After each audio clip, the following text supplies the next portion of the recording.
Welcome to Red Pill Revolution. My name is Austin Adams. Red Pill Revolution started out with me realizing everything that I knew, everything that I believed, everything I interpret about my life is through the lens of the information I was spoon-fed as a child. Religion, politics, history, conspiracies, Hollywood, medicine, money, food, all of it. Everything we know was tactfully written to influence your decisions and your view on reality by those in power.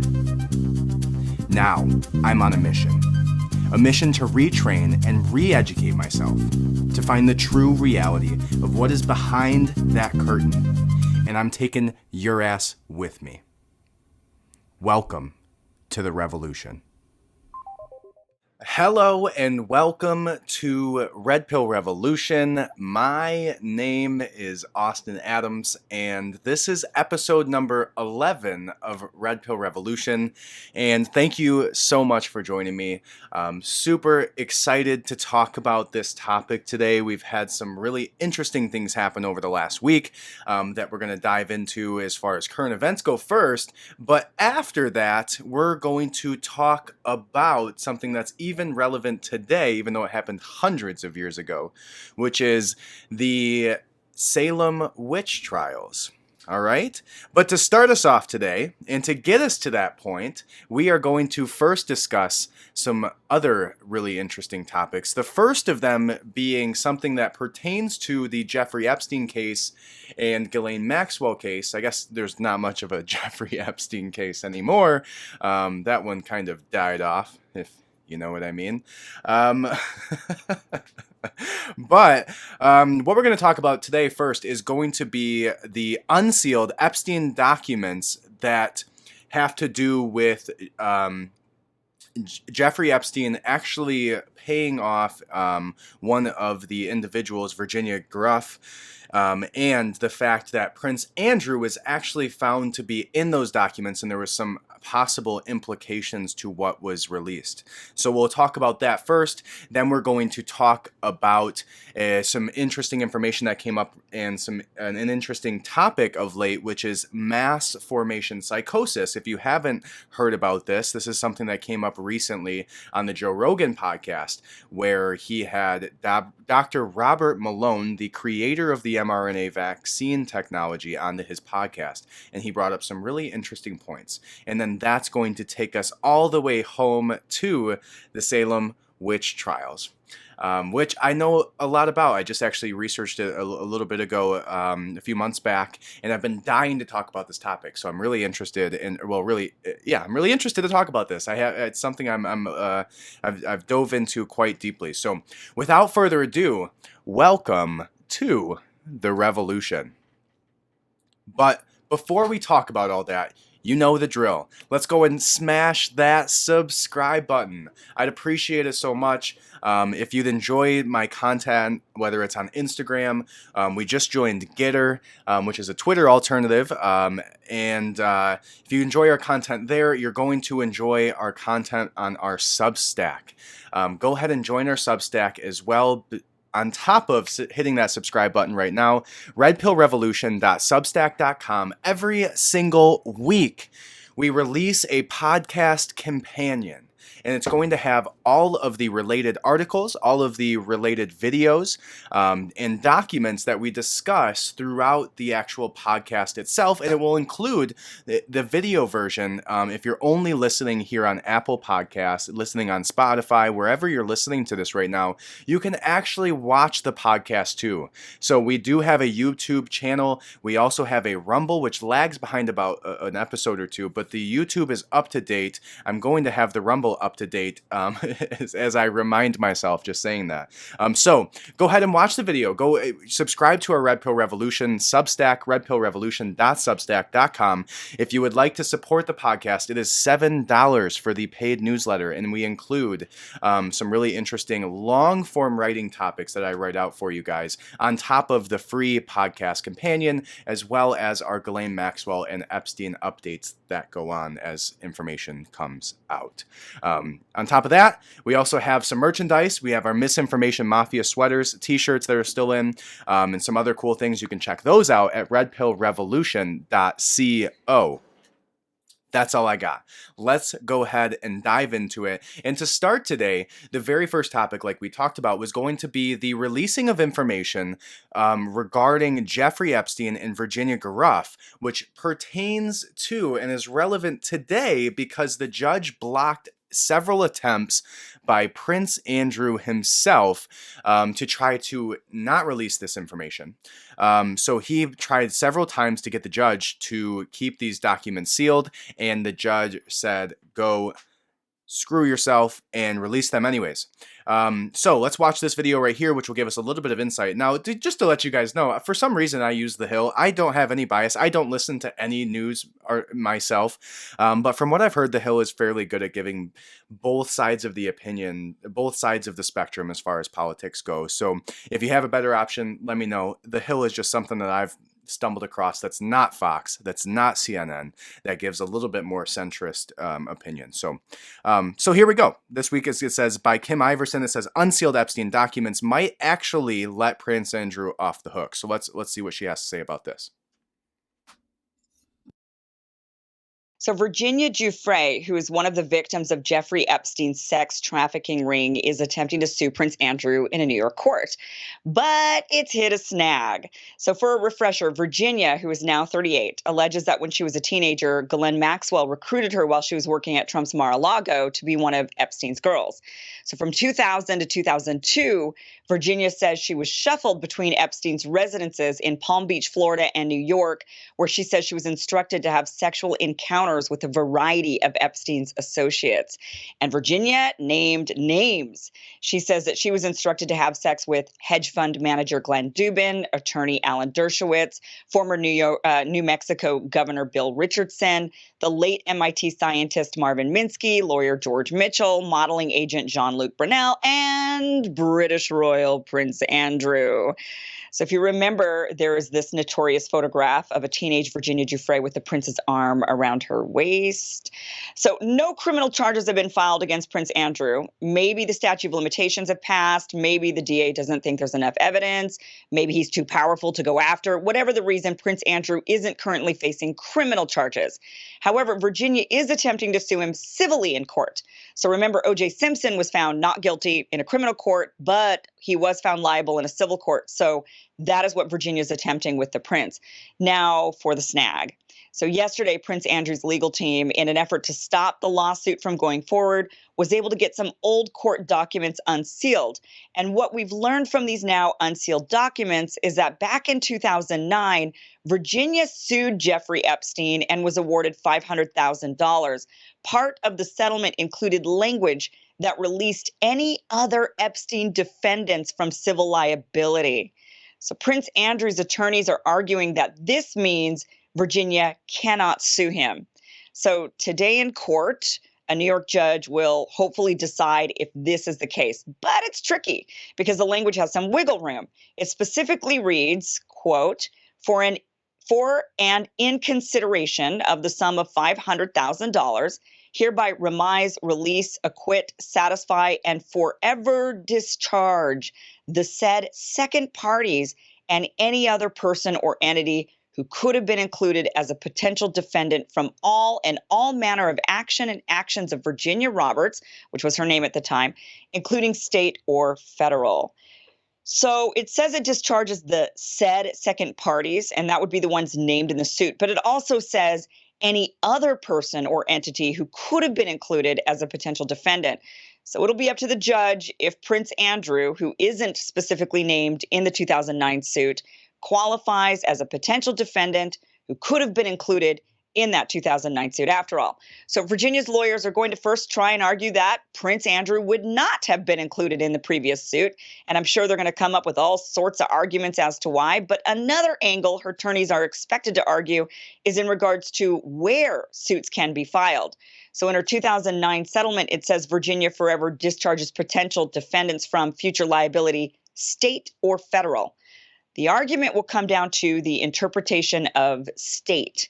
The 2009 lawsuit was filed in Florida. So does the phrase state or federal only mean Florida and federal, Florida being the state, or does it mean any state and federal? Because you notice that the S is not there, states and federal, just a state and federal. So there's a little argument there. And I'm sure her lawyers are likely going to argue that it was only for Florida and cases involving Florida. So this lawsuit today is regarding actions in New York, which is why they'll argue that it should still go forward. But ultimately, it will be up to the judge on whether or not this previous settlement releases Prince Andrew from any sort of suit brought forward by Virginia Giuffre. If the judge decides the previous settlement does, in fact, include Prince Andrew, then he's off the hook. All right. So what she just said there was basically that due to this being a civil case and not otherwise, it is subject to the earlier lawsuit that she had against Epstein, in which she agreed to the idea that for $500,000, she would never legally be able to go after any of the third parties relating to the case, including Prince Andrew. And something that I didn't like that she said there was, well, maybe he's too powerful. Nobody, whether it's the President of the United States, which seems like a real possibility as being a pedophile from the information that we've seen from Ashley Biden's journal, or Prince Andrew, or the Queen of England herself. Nobody is above being persecuted for crimes against children. Nobody should ever be above against persecution for crimes against children, regardless of your place in a corporation, regardless of your place in a royal family, regardless of anything, any amount of money you have, any past lawsuits. If you violated a child, you should go to jail for the rest of your life, if not worse. So, secondary point, I guess. The primary point here, and interesting information here, is the thing that they're trying to argue is that because the original suit was filed in Florida, and the suit that she is filing now, based on where these things actually happened, is in New York, that the quote-unquote state statutes that were relevant were the Florida state statutes, not the New York state statutes. And then it not being a federal case because they're not going after him federally, they're going after him in the court of New York. So she says that we're going to find that out today. I didn't see any additional information on that. Look for an update next week or on our Substack if more information comes out. I am going to be releasing more information regarding the ongoing. So it's not like the Ghislaine Maxwell case is over, she's guilty, and it's done. She still needs to go through sentencing, which is something that I didn't mention earlier to this. So now it's up to the judge to decide how much actual time we get. We know what the actual maximums are, and the potential sentencing that she could get is up to 65 years. But what we don't know is what the actual judge is going to give her, or if she's going to try at this point to name names and get a lowered sentence. So that's all still to be determined. So make sure you're following the Substack. We're going to still be putting out consistent information there for you guys regarding Jeffrey Epstein, regarding Ghislaine Maxwell, the podcast companion, and any other interesting information, articles, videos, whatever. Just get on the Substack. It's going to be really awesome. And I think you'll thoroughly enjoy the information. If you enjoy the podcast, you're going to enjoy the Substack because it just has all the information pertaining to what we talk about, just in more depth. I sit down and I think those things through and I write them out. So definitely check that out and follow along because we'll be putting out the information as we find it out here regarding Prince Andrew as well. Now, again, I don't think anybody's above being prosecuted for child pedophilia or rape in this case with Prince Andrew. Now, it seems to me that the royal family has obviously been distancing themselves from Prince Andrew for a while, for obvious reasons. But, in this case, it seems to be the fact that because everybody knows this. Everybody knows that Prince Andrew did these things to these children. Everybody accepts it. Nobody argues against it. There's never been a single article that you see that's like, no, Prince Andrew did not do these things. I don't know why it was a robot article, but you'll never see that. There's no argument. Nobody's saying he didn't do these things. Not a single person is making that argument. The only argument they're saying is, well, try me. Try to come after me and see what happens. So, hopefully, we're going to find out that I'm correct, which is that the fact that nobody is above being prosecuted for crimes against children. Time will tell, right? And time will tell if the royal family will swing a big enough stick to stop people from persecuting him, or enough money, or enough legal entanglements. And I'm sure they will have all of the resources in the world to get him out of this. So we'll see where that goes. Now, the next thing we're going to talk about here is a little video that I made recently. Today, actually, I posted it. And it's regarding the first topic that we're going to go into today, which is a little bit more recent than the last topic, or the following topic, or the topic that follows that. So what we're going to look at here is a discussion about mass formation psychosis. And it's going to be a little bit of a clip-by-clip information from that Joe Rogan podcast. And then we're going to go ahead and actually read the full Substack information of the article that was put out by Dr. Robert Malone regarding mass formation psychosis. And then we're going to look at some of the actual psychological implications and who has kind of called these things out in the past. One of them being a very famous psychologist, Carl Jung. Also, I should correct myself. I was saying Virginia's name completely wrong. It is not Giuffre. It is Giuffre, or Giuffre, or Giuffre. So my apologies, Virginia, if you're listening to this podcast. I doubt it. But yeah, just saying her name wrong. Anyway, so let's go ahead and watch this video. This video right here, if you're going to follow along, I'll talk you through some of the things that you'll see in it. As there's transitions, you're going to see first, when he's talking, you're going to see some transitions into some clips from Nazi Germany and some actual, rallies and things with Hitler. Then you're going to see a little bit of some clips of today's news media, just so you can kind of visualize while you're watching it. And here we go. Psychosis. And this is what has happened. European intellectual inquiry into what the heck happened in Germany in the 20s and 30s. Very intelligent, highly educated population, and they went barking mad. And how did that happen? The answer is mass formation psychosis. When you have a society that has become decoupled from each other in a sense that things don't make sense, and then their attention gets focused by a leader or a series of events on one small point, just like hypnosis. Viral blizzard. They literally become hypnotized and can be led anywhere. Anybody who questions that narrative is to be immediately attacked. They are the other. And then this thing happened and everybody focused on it. That is how mass formation psychosis happens. And that is what's happened here. This is central to mass formation psychosis. Wow. So he makes a really, really interesting observation. And I feel like a lot of us have been kind of like feeling this without really being able to verbalize what's actually happening intelligently, like he just did.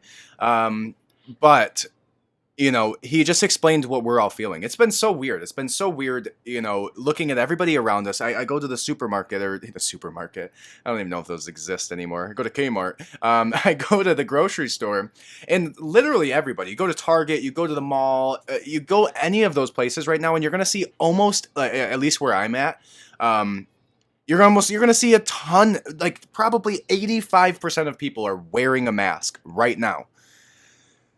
Almost 3 years into this pandemic, and they're still wearing a piece of cloth over their face to try to protect themselves. And we're seeing like another wave of stupidity at this point, of people wearing masks in their cars. I'm seeing people with gloves again. I'm seeing people wearing masks in and around outside when they're it's craziness. And it's so hard to try and comprehend, like, and have empathy for these people. Not have empathy, but like try and put yourself in their shoes, or like try to rationally understand where they're coming from. Especially because 90% of these people that are doing it, or 75% at the very least, are vaccinated. Like, you're literally a walking contradiction. So it's been really hard for me to and I have many friends. Like, it's not like my friends are only people who are unvaccinated. I have many friends who are on both sides of the vaccination belief spectrum, who are on both sides of the political spectrum, here nor there. I don't care about that when it comes to friendship. And I try to like rationally understand those points. And I really do. I really try to not hold my personal biases in conversations because everybody's situation is different. I don't know my friend's complete medical status. I don't, I don't know exactly what their family ties are. I don't know any of that. So I try to give the benefit of the doubt. But it's been very difficult at times to reason with some of the very irrational things that people are doing today, and it's hard to understand why they're doing them. And this gives a perfect explanation as to what's been happening in the psyche of these individuals who are, wearing gloves in the car, putting a mask on, getting their 4th vaccination now because the other 3 didn't work, and wearing a mask on top of it because they don't believe in the 4th one, and then getting vaccinated again because they don't believe in the mask. It's just all, it's very difficult to wrap your head around. And so he explained it. And what he explained there is a thing called Mass Formation Psychosis. And basically what he's doing is explaining a tactic that is used by governments and powerful corporations and entities to try to manipulate mass amounts of people into doing things that they wouldn't normally do given normal circumstances. So what he said that they do is the very first thing is to divide the public and put them into a position where they barely know even what's going on around them, cause chaos, make them uneasy personally in their personal life, right? If you make people uneasy, then a whole bunch of other things start to happen. There's more anxiety, there's more susceptibility to fear. So the very first step is division. The second step is not after that division is making people uneasy and making people not be able to even really be able to fully comprehend things that are going on around them. Then the next step is to give a singular possible problem that needs to be solved that allows people to not personally solve their issues, but to internalize this issue as being the one issue that could make everything better, right? That could make life good again, right? Even though if you go back, these people's lives weren't good before this, but it allows them to attach to something. It allows them to feel a reason as to why their life is not great, as to why they feel this unsettledness, and to give them a common goal to allow them to put a target on something that will make them feel as if they are moving towards a better future, right? Because they're unhappy with their today. And so in doing that, that singular thing, and in a great example, and that's what he talks about within the podcast, is Nazi Germany. And in that video started off by saying, you asked a very, very good intellectual question of, and I said this we said this the last week, is that we all talk about what happened. But what we don't discuss is how it got there. What was the escalation of events? What were the words that were said that manipulated a very educated, a very intelligent, a very intellectual group of people in Germany? And he just explained it. Again, the first thing he did was cause division. The second thing he did was cause confusion. The third thing he did was give a singular target for people to focus their energy on. Then, the next step of this mass formation psychosis is to make the masses believe there is a singular solution to said singular problem in your life. And again, if you solve this one problem, then every other issue in your life goes away according to this concept. So, the biggest overarching problem right now we understand is COVID-19. That is the singular focus.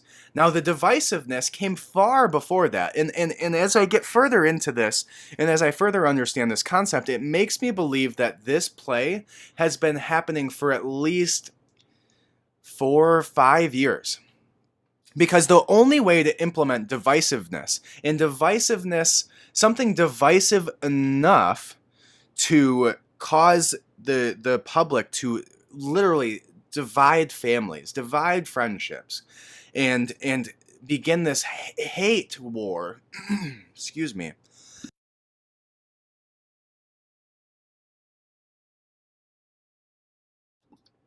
and begin this war of information, and this war of, what jersey do you wear? Do you wear Team Pfizer or do you wear Team Anti-Vax Idiot? Right, is how they try to push this narrative. So he said it in there. They need to make a that's the thing, right? Or what And did he this say? is what has happened.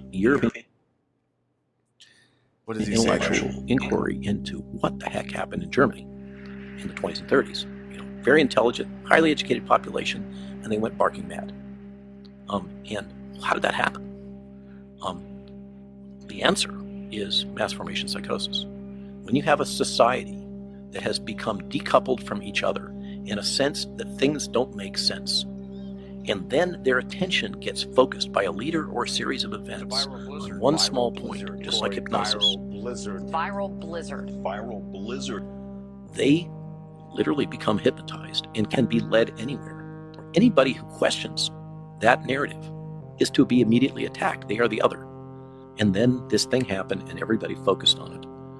That is how mass formation psychosis happens. So it's the other. So they made the other, and you'll see this in literally any article, any video, any information that's put out regarding the other begins by saying the other. Literally calling somebody an anti-vaxxer, literally trying to trying to make you instill seeds of disbelief in that person and make them sound and look like an idiot. Right? And just by starting the article with anti-vaxxer, not intelligent intellectual like Dr. Malone stating that who created the mRNA technology is an anti-vaxxer. No, he's not. He just understands it better than you do, has done more research than you have, and has made his own decision not to inject a experimental mRNA gene therapy into his body without any evidence to show that it's healthy or even effective. Right? That doesn't make you anti-vaccine. That doesn't make you anti-vaxxer. That doesn't make you stupid. That means you're making your own informed decision for yourself, for your family, for your children. But they want to make you the other, right? That's the whole point. So, we're at the step where, and this is what I was talking about before, is 4 to 5 years ago, somebody was put into a position of power who was one of the, if not the most divisive people in history as president of the United States. I don't even know if there's very much argument there. The most controversial and divisive president in history. Now, I'm not saying that was a bad thing, but there was somebody put into office who is the singularly most divisive person in history of the presidential office, at least from my knowledge. And that led us to the possibility even of dividing the public in such a way that they would now,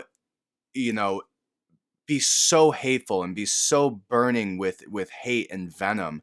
It even started with the mask thing, right? But to start it, it makes me think that it was almost on purpose that Donald Trump was put into office, because within the very last months of his presidency, the most divisive presidency, this mass formation psychosis gets actually implemented and put into place within the very few last months. Then on top of that, the probably, if not 100%, the dumbest, most incapable president of all time, by far, with Joe Biden, was put into office following the most divisive person. So if you wanted to brew a perfect storm of events to allow this mass formation psychosis, what he just explained was step 1 was divisiveness. Step 2 was to find a singular problem, right? Was to cause that divisiveness, then cause confusion and chaos, then find a singular problem, then put somebody in a position to solve it. Now, in this case, in Nazi Germany, it was Adolf Hitler who was the one to solve it. He was the guy. He was the person who everybody believed was going to save them. He was the savior. And obviously he wasn't. And now we believe that this vaccine technology, that these big pharma companies are our savior. So step 1, Donald Trump caused all the divisiveness. Step 2, the coronavirus is released from the Wuhan lab towards the very, very end of his presidency. Step 3 was all of the chaos and implementation or all the chaos ensuing and all this uneasiness surrounding that divisiveness, and then the singular problem being presented, and then the singular solution being presented, and then Joe Biden being in office and put into place by the powers that be in the most corrupt election that I'm aware of, that we've seen with all the litigation that's come out. So he's put into this position where even the biggest problem that, the powers that be could run into in implementing this power of action, this idea that they wanted to do, that they, had scenarios written out for years prior to this happening about a coronavirus type like event being released. If they wanted to do that, it was the perfect storm to do so. And they had the perfect person in office. If Joe Biden isn't the devil and he's just a blabbing idiot who has Alzheimer's and has been a career politician his entire life for 60 years and never done anything with it, even if that's just the case, and let's not attribute all malevolence to him because he's obviously being controlled. If you wanted to control somebody who had the least ability to speak up or push back, like maybe John F. Kennedy did, why not put somebody with Alzheimer's who can barely finish a sentence without a teleprompter in front of him? So the more that we see this play out, and the more that I'm reading about this mass formation psychosis, it looks like the more controlled this entire thing was from the very beginning. Just a theory. But do with that information what you will. But just a thought. It really does seem like a very planned idea to have all of these perfect things happen. You have to have that divisiveness with Donald Trump. Then you have to have that coronavirus leak towards the very end of his presidency. Then you have to have the vaccine come out right as he's leaving office. And then you have to have somebody come into office who's a blabbing idiot who can barely finish a sentence on his own, so that you can make sure there's no opposition in a position of power that can't be manipulated, that can ruin your plans. Sounds like a theory to me that could be very possible. Is it? I don't know. But just an interesting theory that comes to mind with me with this mass formation psychosis is it has to be planned for it to work properly. And it's absolutely what's happened here, is that a vast majority of the public has been hypnotized to believe that, the other is the problem and the vaccine is the solution. So I'm going to go ahead and read this article written by Dr. Robert Malone himself on his Substack, which is, let's see if I can, rwmalonemd.substack.com. And the article is titled Mass Formation Psychosis. We talked about this last week. If you're using Google or you're using Brave, or you're using Google or you're using Chrome, or you're using Safari, you are wrong. Go to DuckDuckGo and use Brave browser. And because Google was actually found to be actively censoring this article off of their front pages. So this mass formation psychosis was the very first thing to pop up for Google. And then after that YouTube or that podcast came out with Joe Rogan, they censored everything that pertained to mass formation psychosis, and especially censored out this Substack article itself. So you can find it if you go to DuckDuckGo and then type in mass formation psychosis and you will find it. All right, so here's the article written by Robert Malone, MD, titled Mass Formation Psychosis. And it starts by saying, as many of you know, I have spent time researching and speaking about mass psychosis theory. Most of what I have learned has come from Dr. Matthias Desmet, who realized that this form of mass hypnosis, of the madness of crowds, can account for the strange phenomenon of about 20 to 30% of the population in the Western world becoming entranced with the noble lies and dominant narrative concerning the safety and effectiveness of the genetic therapy, and both propagated and enforced by politicians, science bureaucrats, pharmaceutical companies, and legacy media. What one observes about the mass hypnosis is that a large fraction of the population is completely unable to process new scientific data and facts demonstrating that they have been misled about the effectiveness and adverse impacts of mandatory mask use, lockdowns, and genetic therapy that causes people's bodies to make large amounts of biologically active coronavirus spike protein. These hypothesized by the process are unable to recognize, these hypnotized by this process are unable to recognize the lies and misrepresentations they are being bombarded with on a daily basis, and actively attack anyone who has temerity to share information with them which contradicts the propaganda that they have come to embrace. And for those whose families and social networks have been torn apart by this process, and who find that close relatives and friends have ghosted them because they question the officially endorsed truth and are actually following the scientific literature, this can be a source of deep anguish and sorrow and psychological pain. It is with those souls in mind that I included a discussion of the mass formation theory of Dr. Matthias Desmet during a recent talk I gave in Tampa, Florida, to an audience of about 2,000 people. As I looked out into the audience and spoke, I could see relief of many faces and even tears running from the eyes of stoic men. Unknown to me, someone recorded the speech and appended the vocal track to a series of calming images and natural landscapes, producing a video that has gone viral throughout the world. A link to the video, as well as some notes to clarify and supplement the talk, are appended below. Many have told me that they find it very healing. I hope that it helps you also.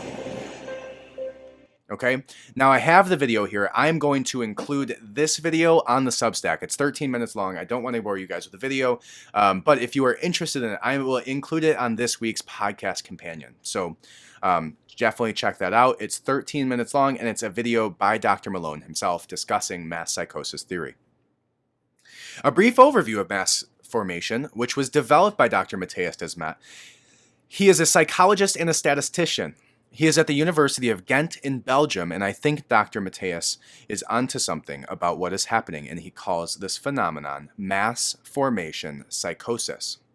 So when he says mass formation, you can think of this as equivalent to crowd formation. One can think of this as crowd psychosis. The conditions to be set up mass formation psychosis include lack of social connectedness. Let's talk about social media, right? Obviously, social media has caused a perfect position for this mass lack of social connectiveness. So it says it includes lack of social connectiveness and sense making, as well as a large amount of latent anxiety and passive aggression.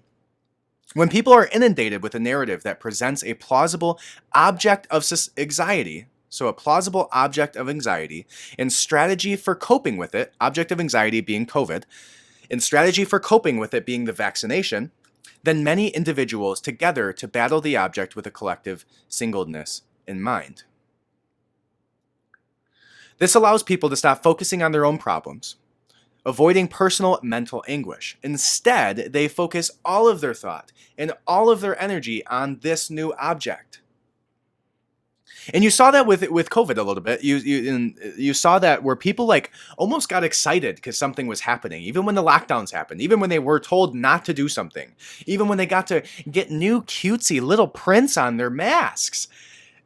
People got excited over this because they have a fucking boring, terrible life and they're sick and tired of doing the same shit every day. And all of a sudden, daddy government comes to save the day by locking you down in your house, not letting you run your business, not letting you send your kids to school.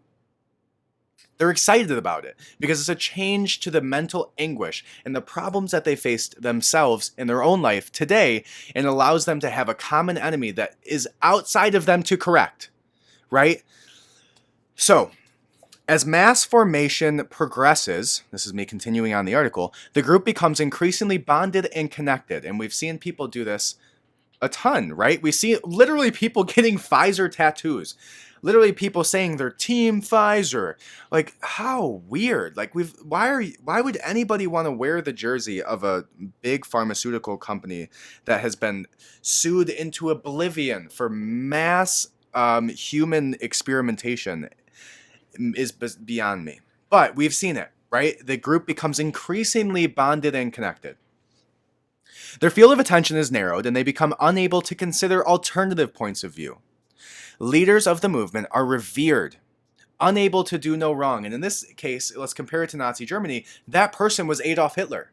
that person is no longer a person. Nobody gives a fuck about Joe Biden. Nobody cares about Kamala Harris. They were just a Trojan horse for big pharmaceutical companies to come on in and mandate their product be forcefully injected into your body against your consent, your informed consent, as according to the Nuremberg Code, right? And so their field of attention has gotten so narrowed, and they become unable to consider alternative points of view. Leaders of the movement in our case being Pfizer and Johnson & Johnson being the saviors of the day, and also the evil fucking, terrible, worst companies in history to do this with. Anyways, leaders of the movement are revered and unable to do no wrong. Left unabated, a society under the spell of mass formation will support a totalitarian governance structure capable of otherwise unthinkable atrocities in order to maintain compliance. A note: mass formation is different from groupthink. There are easy ways to fix groupthink by just bringing in dissenting voices and making sure you give them platforms. So just by, in groupthink, if you can bring in intelligent intellectuals who will speak on these topics in an engaging way, in a platform that's large enough to spread it, then you can move the needle back, right? But in our case, this isn't so easy with mass formation psychosis. Even when the narrative falls apart, cracks in the strategy clearly aren't solving the issue, the hypnotized crowd cannot break free from the narrative. This is what appears to be happening now with COVID-19. The solution for those in control of the narrative is to produce bigger and bigger lies to prop up the solution. Like, hey, I know that you guys are still getting sick, but hey, maybe we should just take 3 more of my products and that will solve your issue, right? Maybe it's the mask that you're not wearing. Maybe we need to be 7 feet apart instead of 6 feet apart. Those being controlled by mass formation no longer are able to reason or to use reason to break free from the group narrative. Of course, the obvious example of mass formation is Germany in the 1930s and 40s. How could the German people, who were so highly educated, very liberal in the classic sense, and Western thinking people, how could they go so crazy and do what they did to the Jews? How could this happen to a civilized people? A leader of mass formation movement will use the platform to continue to pump the group with new information to focus on. In the case of COVID-19, I like to use the term fear porn, he says. Leaders through mainstream media and government channels continuously feed the beast with more messaging that focus and further hypnotize their adherents. Like that time ticker on CNN that just kept telling you how many fucking people died who were overweight and had a fucking heart attack but called it a COVID death. They kept that ticker up there, and Project Veritas actually came out with information regarding the CNN journalists basically saying that the reason that they did that was because when they took it off, their ratings went down. People weren't as scared. They weren't listening as close because they weren't as scared of this, crazy, terrible beast.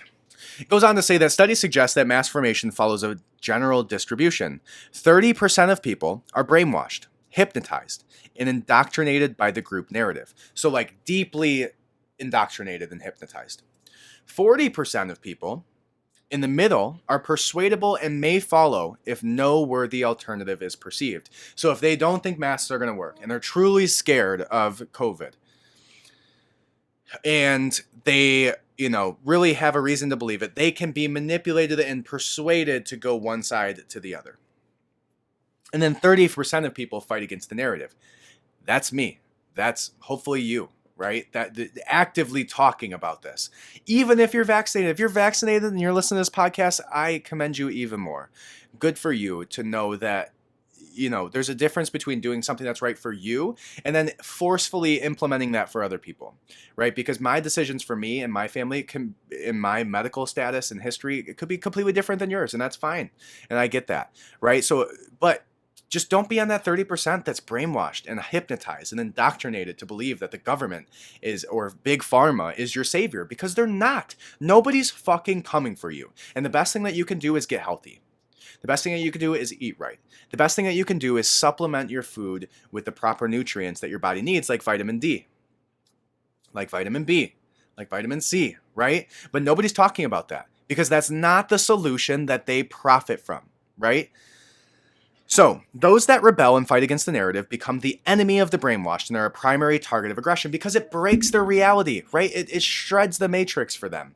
It makes them believe that they're not right, and now they identify. It's their identity. They are Team Pfizer, and if you're against Pfizer, you're against them. Weird, right? One of the best ways to counter mass formation, Dr. Malone goes on to say, is for those against the narrative to continue to speak out against it. Good news, because I'm here.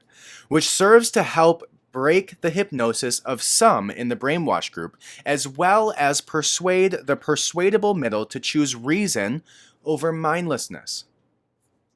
Dr. Desmet suggests that for something as big as COVID-19, the only way to break the mass formation psychosis is to give the crowd something bigger to focus on. He believes that totalitarianism may be that bigger issue. Of course, after COVID-19, global totalitarianism may be the biggest issue of our time.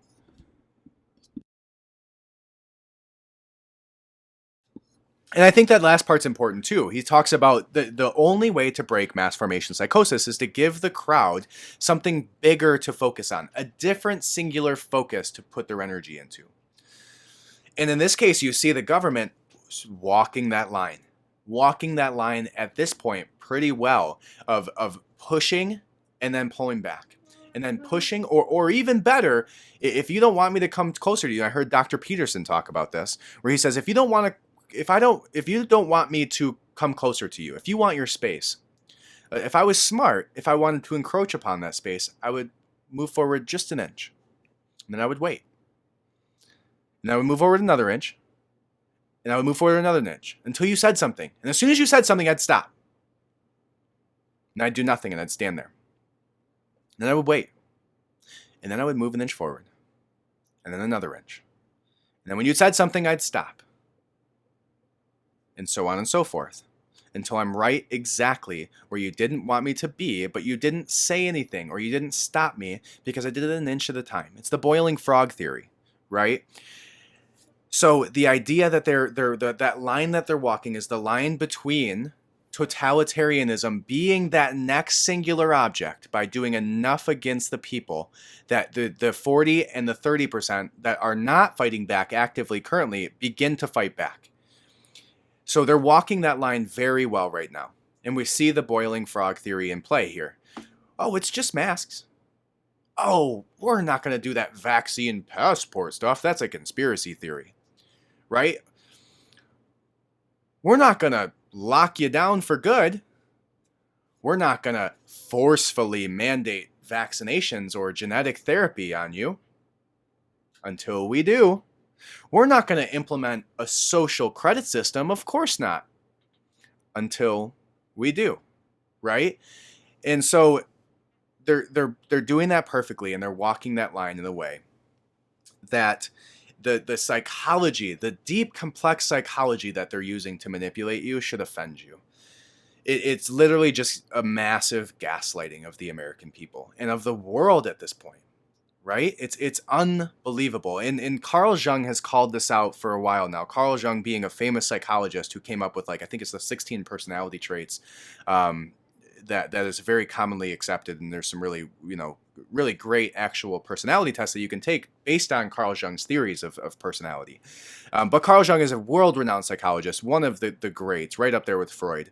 And he had this quote here, and I think it's interesting to see that this is a topic that's been talked about, something that's been noticed in the human psyche, and like almost like a flaw in our genetic coding, right? Like just a little virus that can take over one piece of code at a time. And so, let's see what he had to say about that. So Carl Jung said, the gigantic catastrophes that threaten us today are not elemental happenings of a physical or biological order, but psychic events. To a quite terrifying degree, we are threatened by wars and revolutions, which are nothing other than psychic epidemics. Interesting that he chose that word specifically. At any moment, several million human beings may be smitten with a new madness. And then we shall have another world war or devastating revolution.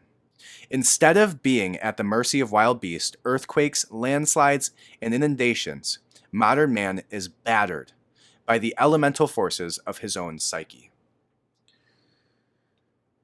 So he's speaking on the idea that we are no longer as man fighting against the elements. We're no longer foraging for food because we're hungry, right? We walk to the Kroger. We walk to Winn-Dixie. We walk to, wherever you are. So, he's talking about the differences in humanity today and the challenges that we face as a human entity, right? And it's no longer that of the elements. It's no longer food. It's no longer shelter. It's no longer, storms or wild beasts and animals and the wild hierarchy of beasts. No, it's not that. Our enemy is ourself. Right? We have how many nuclear bombs sitting around this place waiting for somebody to be unstable enough in a position of power to press a button and see if this whole thing ends with a bang, right? And now, even worse than those things, the potential of those things happening, we're seeing the mass ability for our government to manipulate people into their own war. And I almost want to disagree with that last statement by Dr. Desmet, who says he believes that totalitarianism, and he may be correct, but I don't want him to be. I don't want totalitarianism to be that thing that shakes people out of this mass hypnosis or this mass formation psychosis. I don't want that because that comes with a lot of bloodshed. If it's totalitarianism, that means we either have a revolution is the only answer, right? And historically speaking, for that totalitarianism to change, because once somebody gets power, they never want to relieve that power back to the people. So I hope it's not totalitarianism, right? And I hope that we can find a way that this just simmers away into the the history books. But I don't think that's going to happen. And there's been some information that was released recently where Joe Biden actually came out with a bill got passed for a 3-year plan by Joe Biden to come out with new testing facilities that would not even be done for 3 years. So now we know their idea is that this is going to be happening for a very, very long time. And we're not even halfway through it, according to that bill being passed, which is scary, right? But it does seem that, unfortunately, Dr. Desmet may be correct, that totalitarianism has to be that next thing. And it's going to be only when there is a misstep in the plan. Only when they turn that knob just up a little too high, right? For that water to boil a little bit faster than they want it to, for people to start to push back. So we'll see what happens. But I think it's a great explanation for how we got here. Now, this is a little bit further explanation about mass psychosis. I just found this to be a pretty interesting little explainer. So we'll watch that, and then we will talk about the Salem Witch Trials. So we're going a little bit longer today, but I hope you're enjoying it. Reminder, before we jump into this, that you should go ahead, if you have not subscribed already, press that subscribe button, all right? Click that subscribe button right now. Right now, click it. Just click it. Tap, tap, tap. Thank you. I'm just gonna go ahead and say thank you because I know you just did it if you hadn't already. You just pressed that subscribe button, and I'm so thankful that you did. I appreciate you so much. Now, if you just did that, I want you to go also and check out our Substack, redpillrevolution.substack.com. Go ahead and subscribe there, and you'll actually be able to see this video if you're not on YouTube. And if you aren't on YouTube, when this is over, go to YouTube and subscribe there. Also, we do accept donations. I am so excited with where this is going. And I'm so excited at the idea of being able to spend more of my time on this. I have a family. I have a life. I have a career. And I hope to surround my career and my life around this podcast and doing this with you guys. But I can only do that with your support. And you can support me in a few different ways. You can support me by going to that Substack and paying just the $7 a cup of coffee. And, a cup of coffee at Starbucks, I guess. I'll self-admittedly, a cup of coffee at Starbucks is $7. But that's all, that supports me so I appreciate it so much because it tells me that what I'm doing is worth something tangible to you. It's not just that you want to click a button. And then again, if you are listening to this and you can't afford the $7, no problem at all. Completely understand that I've been there. But if you can, and you do want to support me, and you do want to see more videos coming out, more podcasts coming out, more time, effort, energy going into this, and I put as much as I can right now with everything that's going on. But if I can be freed up to do this more, I would love nothing more than to make this my full-time career, is spitting truth all day, every day. So either go to redpillrevolution.substack.com and sign up for the $7 it costs.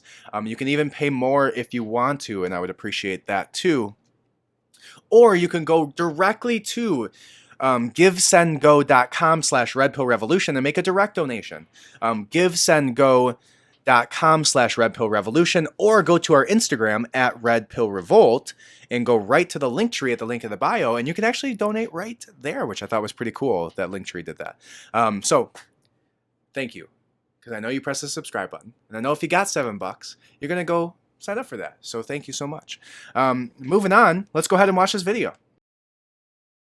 Were killed, not for any crimes they committed, but because they became the scapegoats of societies gone mad. In some Swiss villages, writes Francis Hill, there were scarcely any women left alive after the frenzy had finally burned itself out. When a mass psychosis occurs, the results are devastating. Jung studied this phenomenon and wrote that the individuals who make up the infected society become morally and spiritually inferior. They sink unconsciously to an inferior intellectual level. They become more unreasonable, irresponsible, emotional, erratic, and unreliable, and worst of all, crimes the individual alone could never stand are freely committed by the group smitten by madness. What makes matters worse is that those suffering from a mass psychosis are unaware of what is occurring. For just as an individual gone mad cannot step out of his mind to observe the errors in his ways, so too there is no Archimedean point from which those living through a mass psychosis can observe their collective madness. But what causes a mass psychosis? To answer this question, we must first explore what drives an individual mad. So I think that's an interesting comparison. And if you know much about, if you go back to those times of the actual Salem Witch Trials, and you see all of the craziness and all of the crazy things that people were willing to do during these times, even their family, even their own friends, even their own wives, they would turn against them. So if you don't know anything about the Salem Witch Trials, let's talk about that a little bit, because I think it's an interesting case study that's not Nazi Germany. And I think Nazi Germany, for how horrible and horrific all these events were, can muddy the point a little bit, because people tend to attach a lot of emotions to that specific event, and it seems still so close to us. So I think that the Salem Witch Trials and witch trials in general is an interesting case study into that. All right, so before we jump into the Salem Witch Trial information, there is one thing that I do want to share that's breaking information regarding the Ghislaine Maxwell case. Ghislaine Maxwell's lawyers have positioned themselves to ask for the entire trial to be thrown out and for her to get a not guilty verdict based on recent information that was just released about a half hour ago, based on the fact that one of the jurors, one of the men, I believe, that was a juror, spoke to a news station, spoke and said how he basically helped convince some of the jurors who were on the fence to convict her based on his past or information he knew about sexual trauma and abuse. So what a horrible turn of events if that happens. I hope it does not, and I hope the judge is smart enough to know that that is not grounds to throw everything away. But information that I do want you guys to know is that that is a potential at this point. We have not heard back from the judge at all yet, but we do know that her lawyers have moved for the case to be thrown out at this point based on that. Now, it may be an empty attempt. Time will tell. Now, back to the information that we were talking about before is the Salem Witch Trials. So before we watch this video, the Salem Witch Trials, basically, a little bit of information that most people don't know is that the Salem Witch Trials were basically started by two girls who had tainted bread by their help in their house to named this woman named Tutuba, who gave them this rye bread that had a layer of argot over it, which if you use argot, or if you take argot in too much, it can cause hallucinations. body aches, tremors, like almost epileptic fits and those types of things, which they believe was the actual reason that these children were thought to be under the spell of madness and darkness, which caused the entire turn of events which happened over time. So let's watch this short video. It's just a few minutes here, and then I will go into a little bit more detail about some of the power struggles that happened within the families during the Salem Witch Trials, and what actually happened. So here's some information on that if you don't know it already.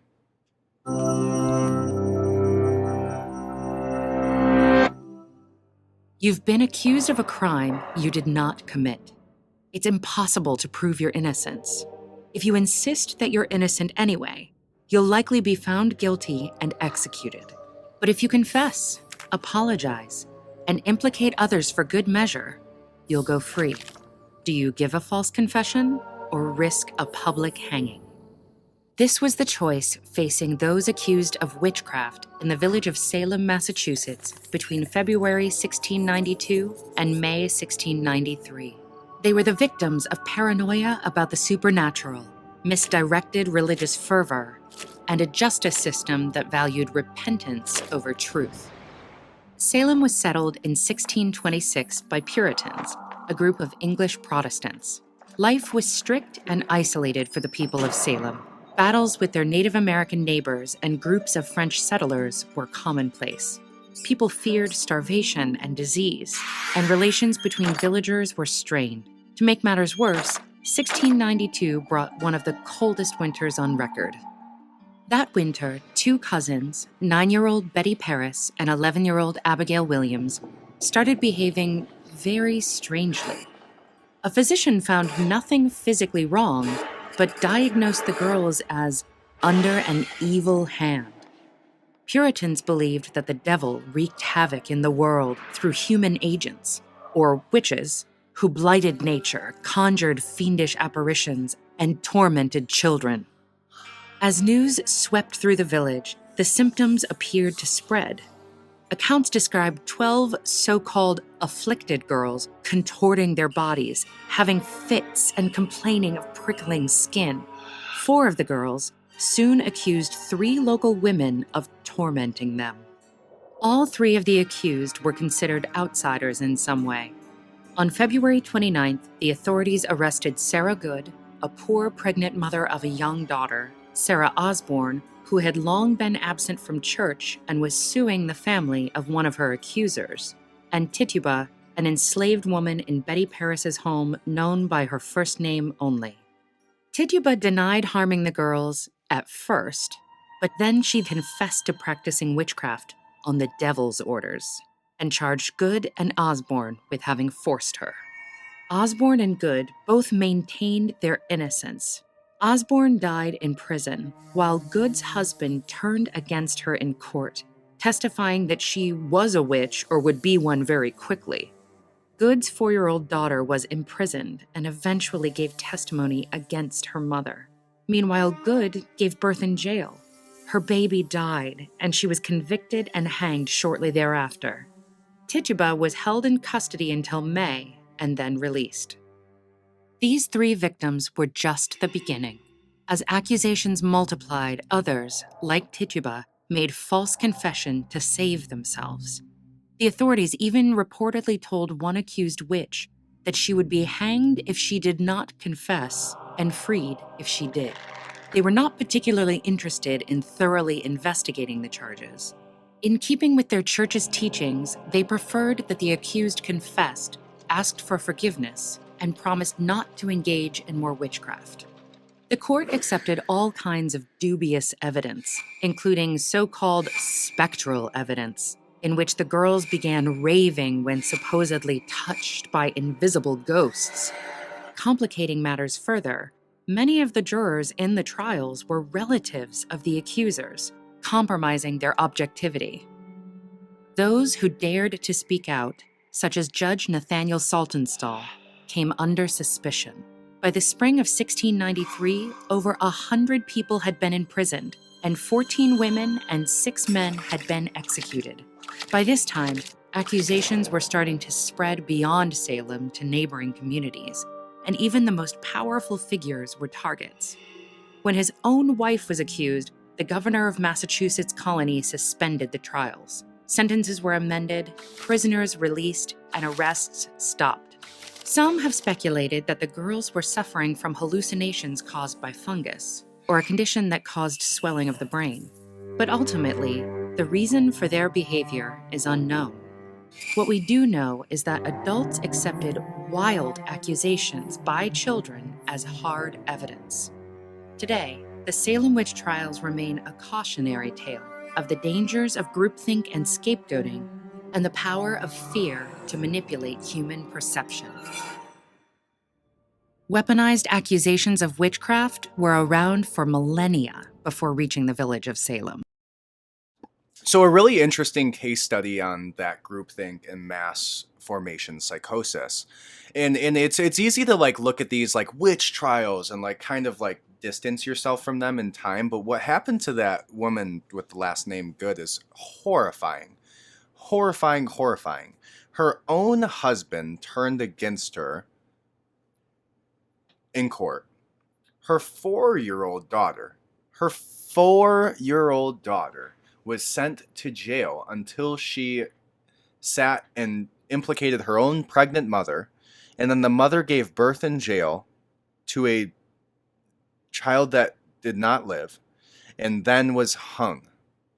That literally sounds like the biggest hell I've ever heard of in my entire life. What a horrible tragedy for that woman, for that baby, for her 4-year-old child, and the only person who deserved to go to hell was her husband, who turned on her in court. So some of the stuff that they didn't talk about in that little video was that they quickly referenced that fungus that I talked about, that argot. I think it's argot. But argot, with that rye bread, caused a lot of those initial symptoms that caused the medical examiner originally to call it a dark hand over these children, and not see it for what it was, because technology and medical science wasn't where it is today, obviously, and they didn't know what was going on with these women. But an interesting thing that she also didn't mention was the power struggles that happened within these families, where these girls who were accusing these women and some men of being witches and wizards or warlocks or whatever, were being manipulated by people in positions of power who utilized this Trojan horse of the witch trials to basically take over the land of rival families. So they would basically, hey, little Susie, John over there, John's wife is a witch. And then the little one would say that she's a witch, accuse her, they'd go to trial. And then when she was hung, they would take her, the family in power would take her, take their land. And so, and another thing was that it was also happened to a lot of poor families too, because nobody would speak up against them and that type of thing. Now, another thing that we saw there was how it basically, if you said that, yes, I'm a witch, but I won't do that anymore, because of their Puritan faith, they decided not to kill you. But if you said, I'm not a witch, I don't do magic, this has nothing to do with me, then you would be hung. So there was a lot of people who basically said they weren't witches, and then they were told to point out 2 other witches. So it was like a multi-level market of witchcraft and, senseless murder of these people. But, one thing it touched on too was that this was the coldest winter, one of the coldest winters in history. And because of that, that started those steps that we talked about, the steps being of mass formation psychosis, of 1 being, that disorientation, 2 being chaos and instability, 3 being a singular problem that would allow people to push off all of their problems and think that this issue is going to solve everything, right? Because I'm sure with this winter, a lot of their crops were dying. A lot of their animals were dying. A lot of things were happening around this town because it was a terrible time to, possibly be alive during this winter time frame in Salem. And so they were finding a singular problem to go after. And that singular problem was witchcraft, because the devil must be the reason that our crops are all dying. And that was a big piece of this. Then, the idea was that if we hang all the witches, then the devil and these witches will go away and we won't have these problems anymore. until, people come in to start to learn how to profit off of these problems. In walks, Dane Francis, or Francis Dane, the governor of Massachusetts, until his own wife gets pointed out as a witch, in which case he goes, all right, we're done doing this. And that is the only reason the Salem Witch Trials stopped, was because Francis Dane's own wife got accused of being a witch, and then it all ended, basically. Crazy. But there was people who tried to profit off of this by going after other rivalry families. And people who are trying to profit off of this today. In walks Pfizer, in walks Moderna, and in walks Johnson & Johnson. And on that note, guys, we are going to wrap it up here. Thank you so much for listening. I hope you got something from this podcast today. Go ahead and tap that subscribe button. I know you already did it earlier, but do it again if you didn't. Don't unsubscribe. But just press it once if it's your first time. Just tap that button for me. Then also go check out YouTube. If you're watching this on just the podcast on Apple Podcasts, go ahead and give a 5-star review. Check out the YouTube channel. We're not getting as much video traffic on the YouTube. Go check out the YouTube channel too. There's a lot going on there. So you can actually see the video. You can see me talking. You see my beautiful, beautiful face. And the last thing, if you can, go ahead and head over to the Substack, redpillrevolution.substack.com. It's $7 for the paid one, which you will get the long form writing that I do every week on our topics. And if you just do it for free, you'll get the podcast companion and a portion of that long form writing. So go check it out. If you can afford that $7, it would mean so much to me. If you can't, I get it. But if you can afford more than that too, you can donate at givesendgo.redpillrevolution.com. Would appreciate it. There's some upgrades I'd love to do now that we actually have some people following this journey to the actual podcast itself, including the lighting and this microphone and a few other things that I think would be better for you guys, the audience. And I can only do that with your help. So please go ahead, check that out as well. And thank you guys so much for listening. I hope you have a great week. Keep up the good fight, and welcome to the revolution. Thank you so much.